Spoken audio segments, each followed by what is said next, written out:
Welcome. Today's article is titled, Man Walks Around the World.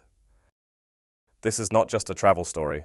It is a long-term experiment in endurance, patience, and commitment in a rapidly changing world. Let's start by watching a short video on today's topic and thinking about the issue. British adventurer Carl Bushby nears the end of his 27-year global trek. Starting in Chile, he's walked through challenges like the Darien Gap and crossed the Bering Strait on foot.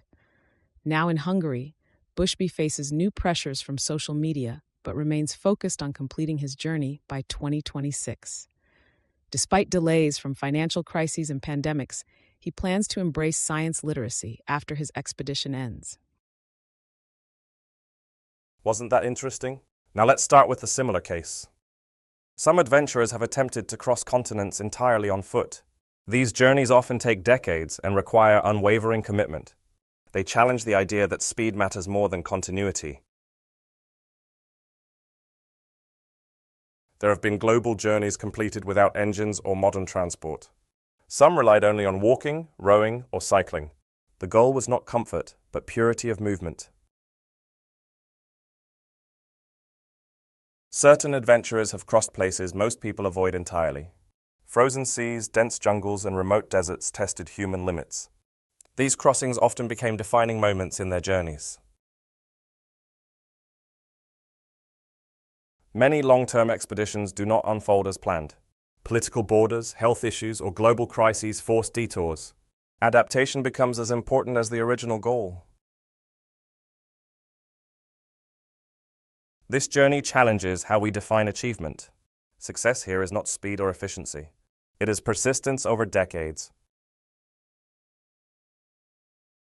Time itself became one of the biggest obstacles.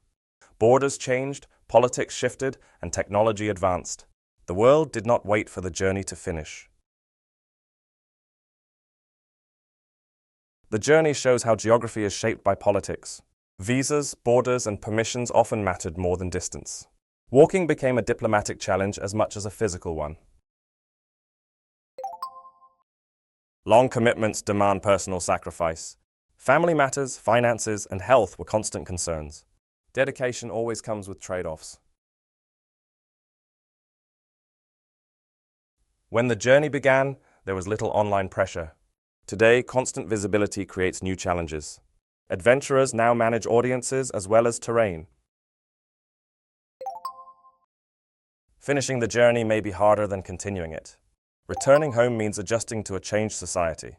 The end of a mission often begins a new struggle.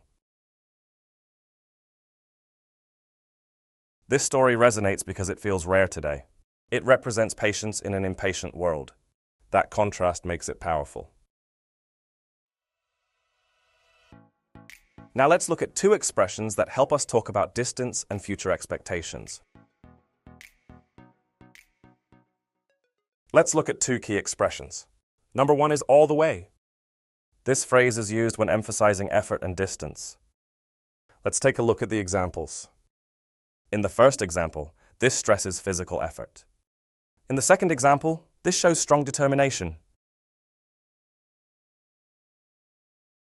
Next is, if something is any indication. This phrase is used when past patterns guide expectations. Let's take a look at the examples. In the first example, this relies on history.